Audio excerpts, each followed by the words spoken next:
Now, if you do have any questions on any of the revision, then do just send me an email or whatever you do with OneNote. Get in touch with me. Looking at the exam results from last year, though, you all pretty well smashed the Common Entrance papers, which is pretty encouraging. There's still a bit of work for 3 or 4 of you, though. So certainly, if you got in the 50s, it's quite wise to make sure you really understand these topics, these physical topics. So we've done the rivers and coasts now pretty well. We're on to the weather and climate and the second section about the British Isles. So let's go to this page here, the next one, page 14. A nice, great question. It's nice and easy. You just had to fill in the missing data. So here we are, right out in the west of Ireland. Well, that's going to be the highest rainfall. Highest rainfall for the west of Ireland.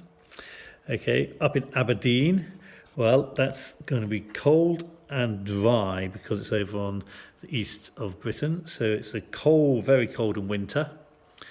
Bear in mind that we're talking the January temperature is 1, July temperature 2 rainfall.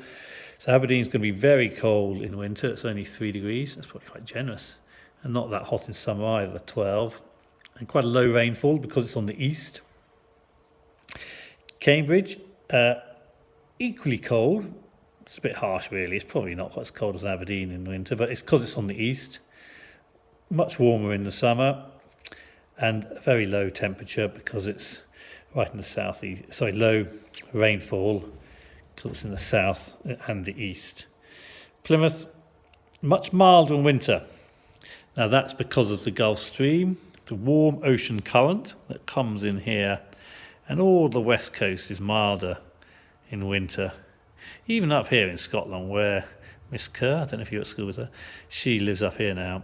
Even this side of, you can have tropical gardens, Inverurie Gardens up here. Lovely. And that stays mild all winter. All the winter, the west coast is warmed. It's still not warm, though. I mean, it's only 6, but it's warmer than the east. Plenty of rainfall because you're in the west. And a pretty high temperature, not quite as high as over here because you get the influence of the continent, keeps us a bit warmer on that side. Okay, that's page 14. Over to page 15. Which does the prevailing wind come from? Well, it's from the southwest is our prevailing wind.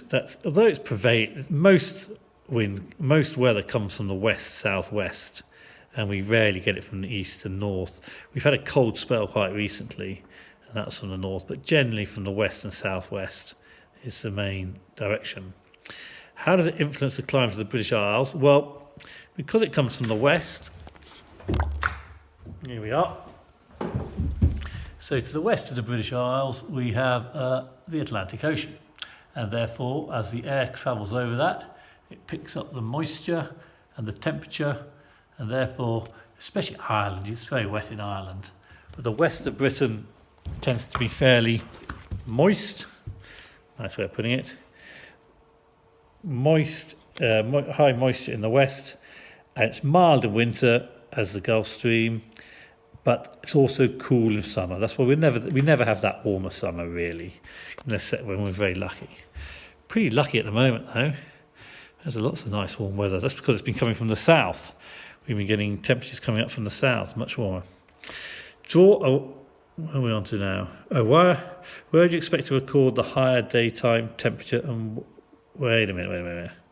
We can't do that question. 2.1, it's relating to the back. Right, so 2.12. Draw a well-labelled diagram to show how frontal rainfall occurs. I've done a rather mini diagram here. I'm going to go through it with you.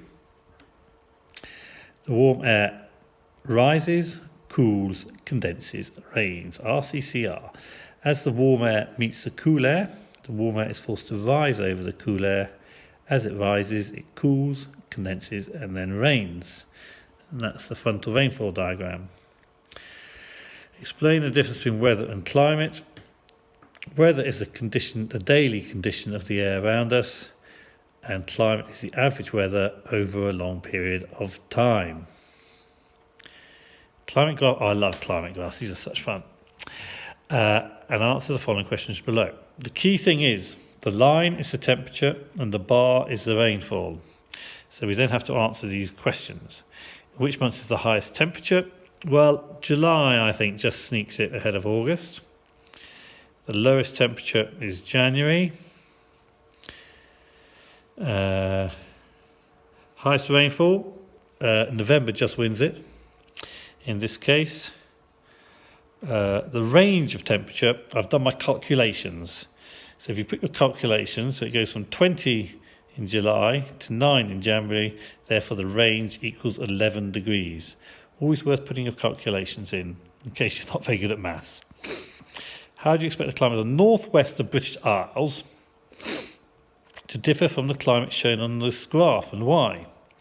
Well, the first problem with this question is they haven't actually told you where this is from, have they? I haven't found that. Maybe they have somewhere.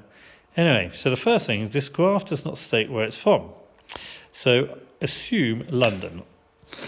I don't know why, but it's a good point. You know, London's the most populated part of Britain, so I presume, but you don't really know. Makes it a bit tricky. So you have to make an assumption that it's somewhere, and I've chosen London. Northwest, you'd expect more rainfall. So why would the northwest be different? Well, the northwest, you get more rainfall because you're in the west, it's in the west of Britain, with the prevailing wind.